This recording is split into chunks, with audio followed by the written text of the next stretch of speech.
Oke, Assalamualaikum warahmatullahi wabarakatuh. Waalaikumsalam warahmatullahi wabarakatuh. Ya, apa kabar semuanya? Alhamdulillah baik, Pak. Alhamdulillah. Baik, terima kasih telah hadir ya pada kelas kita ini. Hari ini kita akan belajar tentang mental block. Tapi sebelum itu ada baiknya kita berkenalan dulu ya, karena ini kali pertama ya kita ketemu. Atau udah ada yang pernah ketemu saya? Belum ya, sama sekali belum ya. Baik, jadi nama saya Afrianto Jondo Daud, ya bisa panggil saya Pak Anto. Jadi saya saat ini dosen di pendidikan bahasa Inggris di FK Universitas Riau. Pada saat yang sama saya juga deputi di International Office UNBRI. Tahu International Office? Itu kantor yang ngurusin urusan internasional. Jadi kalau kalian mau keluar negeri, ya mau cari beasiswa atau ada pertukaran mahasiswa, MDKM dan sebagainya, nanti ngurusnya tuh ke kami di HUI. Jadi main-main lah nanti ke PUI ya, kantornya di LPPMP gitu.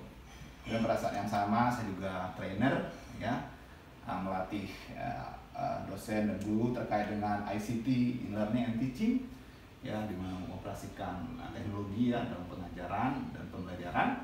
Kemudian juga latihan IELTS. Tahu IELTS? Tahu. Ya, apa itu IELTS? Tapi tahu. Ya. IELTS itu tes berstandar internasional seperti TOEFL ya.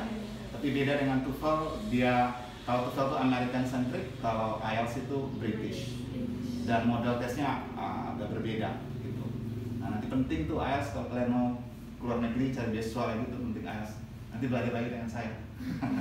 Oke. Terus juga kadang pelatihan pengembangan sumber daya manusia.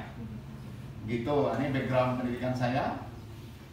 Ya, S1 di Padang, S2 di Monash di Australia, S3 juga di Monash. Pernah dengar Monash? Benar. Bukan Monas yang Jakarta loh ya. Ya, Monash University. Tapi sudah ada sekarang cabangnya di Jakarta. So Monash University the first international university in Indonesia yang berlokasi di Indonesia. Jadi sekarang nggak perlu terbang ke Melbourne, tapi bisa kuliah di Jakarta aja. Tuh. Baik, kalau mau jadi teman saya di akun di media sosial, ini akun media sosial saya cukup aktif media sosial untuk tujuan-tujuan yang baik. Gitu ya. Baik, mudah-mudahan silaturahim kita bisa berlanjut. Oke, ini kan perkenalan. Nah, sebelum kita mulai, ya saya harus pastikan dulu nih. Are you ready untuk kelas kita hari ini? Ready. Iya, oke. Coba tepuk tangan dulu semua. Oke, mantap. Ya, alhamdulillah tepuk tangannya udah bersemangat ya. Masanya ada orang tepuk tangan itu loyo gitu ya. Karena cuma ini aja atau cuma satu tangan gitu ya. Kalau semangat udah kayak tadi ya, ini. Ya. Tapi saya ingin lebih dari semangat itu. Saya ingin tepuk tangan luar biasa. Nah, caranya gimana? Kalau tepuk tangan loyo itu kayak gini, malah gak bunyi kadang ya, cuma gini. Kalau tepuk semangat udah bagus dari itu. Jadi ya. Nah, kalau tepuk tangan luar biasa, selain tepuk tangan ini, kalian tambahin dengan yell, yeah, gitu ya. Ya, gitu. Coba kita coba lagi ya. Ya, kita mulai dulu dengan tepuk tangan loyo. Ya, tepuk tangan semangat. Ya, tepuk tangan luar biasa. Mantap. Coba sekali lagi kita ulang ya. Ikuti instruksi saya, tepuk tangan loyo. Tepuk tangan semangat. Tepuk tangan luar biasa. Oke, mantap. Ya. Berarti sudah ready ya, kita lanjut ke materi kita hari ini. Nah, juga perlu saya ingatkan untuk keamanan kita, karena safety number one ya, safety first. Jadi ada beberapa hal yang Anda perlu ingat. Pertama, terkait dengan penggunaan peralatan di sini, pastikan kabel tidak ada nanti kabel yang terletak di posisi yang membahayakan. Kalau jalan misalnya tersandung, kemudian nanti kabelnya rusak atau laptopnya rusak gitu ya. Pastikan. Kemudian juga kita masih pandemi ya, tolong jaga jarak, pakai masker. Saya lihat sekarang semua udah pada pakai masker, that's good ya. Nah, kemudian juga pastikan fokus ya, karena kita nggak punya dua hati ya. Jadi kita nggak bisa fokus pada dua hal pada saat yang sama. Jadi jangan mendua, fokus ke sini gitu ya. Jadi jangan main HP. Sementara please don't eat di sini dulu. Tentu yang paling penting quiet. Kecuali kalau saya suruh bersemangat lagi, tepuk tangan luar biasa lagi, nanti kita ribut lagi ya. Baik, bisa dipahami? Bisa, Baik, Pak. makasih. Nah, untuk memulai, sebelum masuk ke materi, coba lihat gambar ini. Ya, apa yang Anda pahami dari gambar ini? Coba tunjuk tangan. Yang paham. Apa kira-kira maksudnya? Ya, silakan. Ya, izin menjawab ya Pak. Ya. Itu ada seseorang Ya.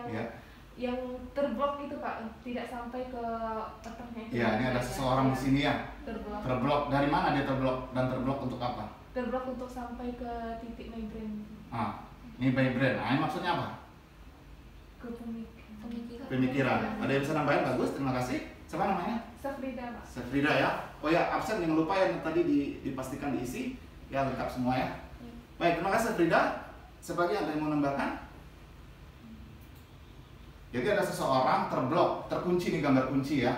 Nah ini my brain ya. My brain itu otaknya siapa? Otak seseorang itu atau otak orang lain? Otak seseorang. Otak seseorang itu. Artinya dia nggak masuk ke, nggak bisa menggunakan otaknya dengan baik, kira-kira gitu. Padahal di otaknya punya dia. Oke, nah ini yang kita sebut dengan mental block. Ya, pernah ngalamin itu? Ketika kita nggak bisa gitu berpikir dengan dengan dalam, atau nggak bisa mikir gitu, hilang ide-ide kita gitu. Pernah ngalamin itu? Ya pernah ya. Nah gitu. Atau ada yang lagi nulis tesis, nggak muncul ide itu gitu. Padahal udah di depan laptop 1-2 jam ya. Oke, that is mental block. Sekarang kita akan belajar bagaimana mengidentifikasi mental block dan bagaimana menghadapinya. Oke. This is our topic today ya, cara menentukan mental block. Nah, ada 3 tujuan dari sesi ini ya.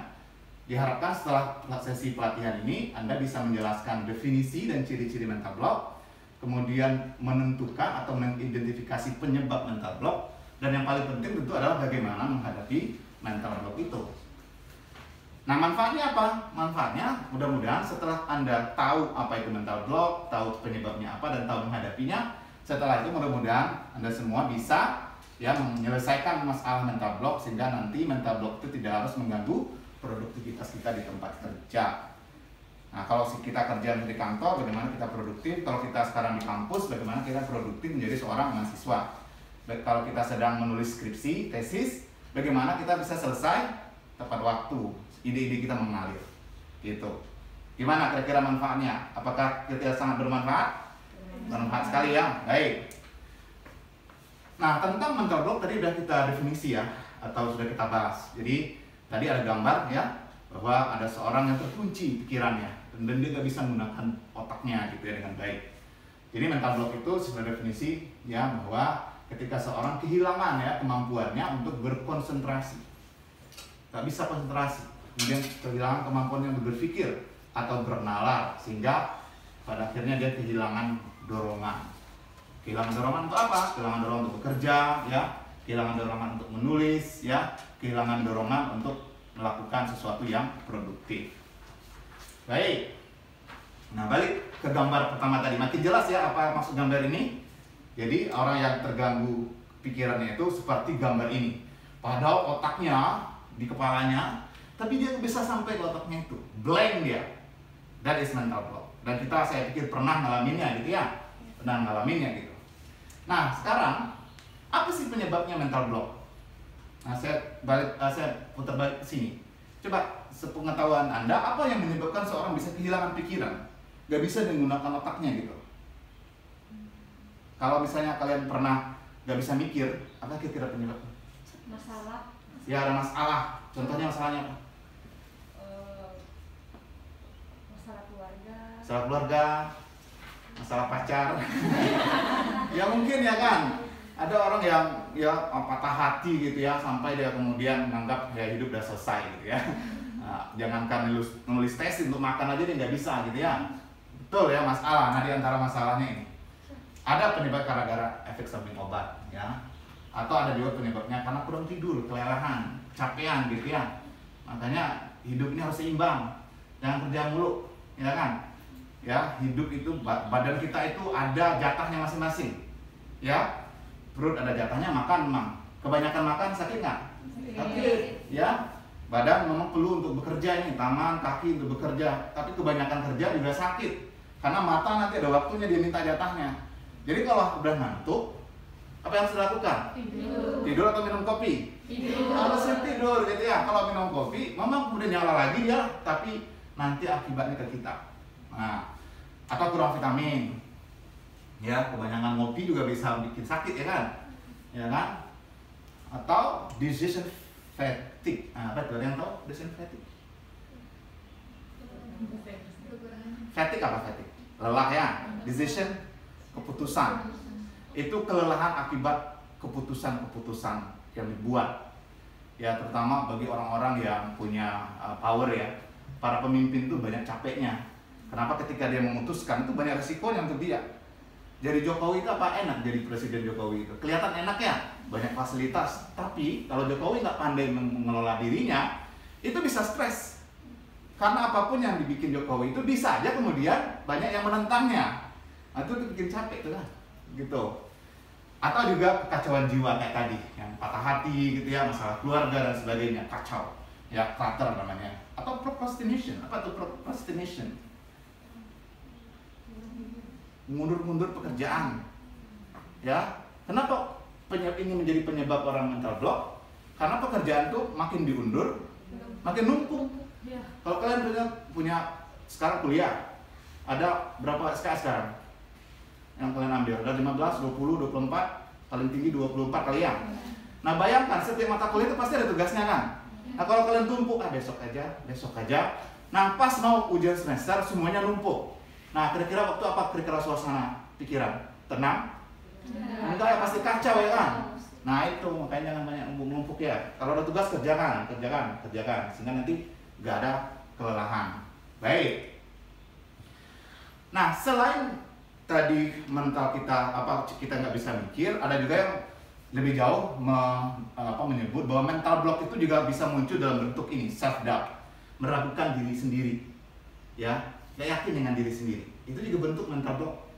Ya, harusnya kita kan jadi orang yang pede dengan diri kita. Ada nggak kita menganggap kadang-kadang saya ini siapa lagi ya? Cuma sorok-sorok kuaci ya. Nah, kalau kayak gitu tuh bagian dari mental block. Ya kan, dia nggak pede dengan dirinya. Atau indecision, nggak bisa membuat keputusan, ragu mulu. Ada orang yang ragu mulu dalam hidupnya? Ada banyak ya.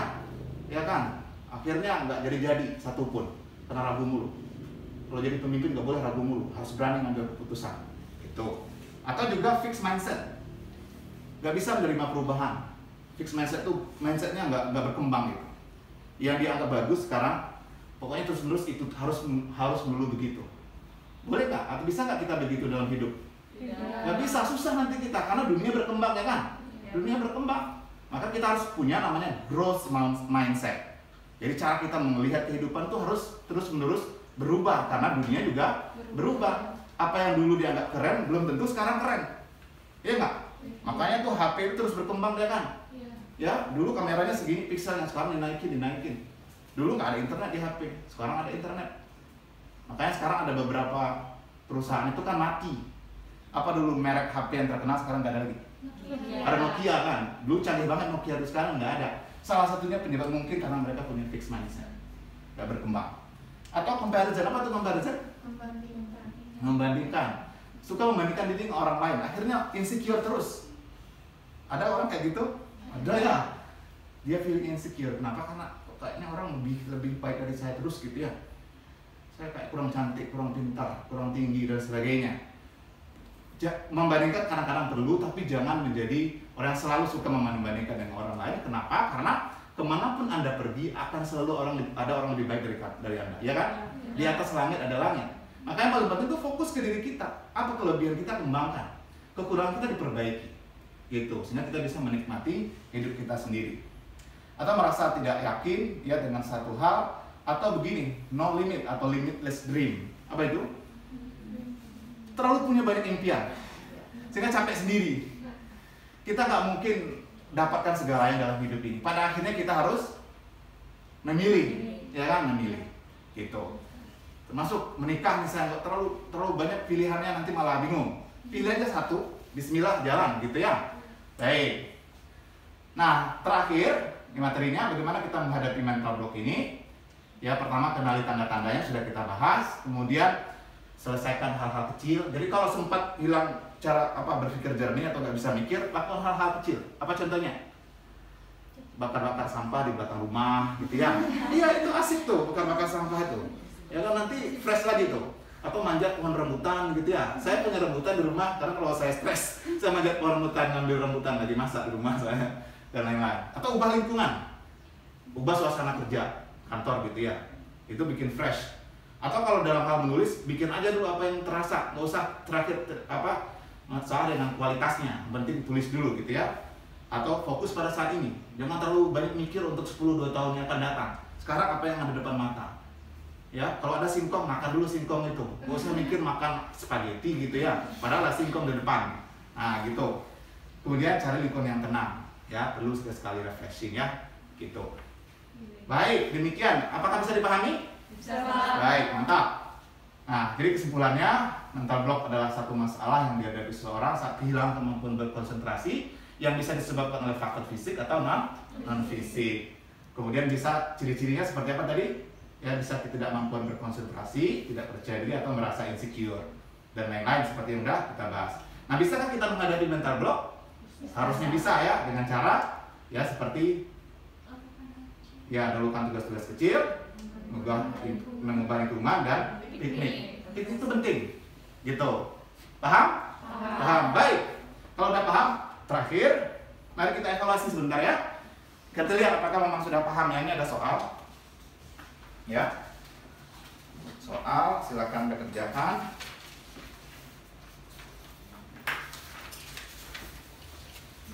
Ya, cuma 5 soal ya. Soal paling mudah.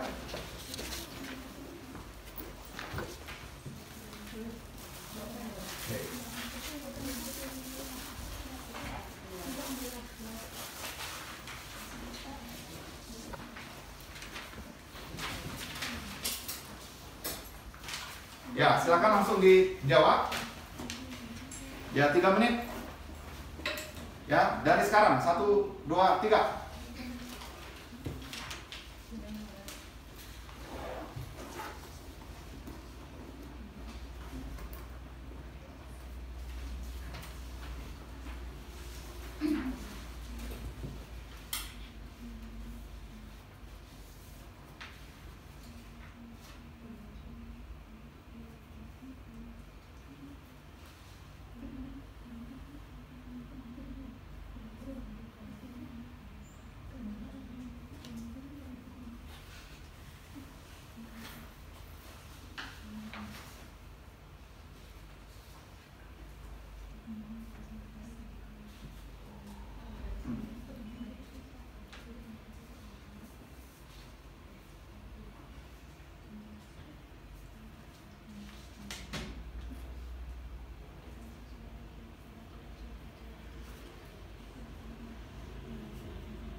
Bagi yang sudah boleh tunjuk tangan ya. Maksimal 3 menit. Yang bisa 1 menit, bagus.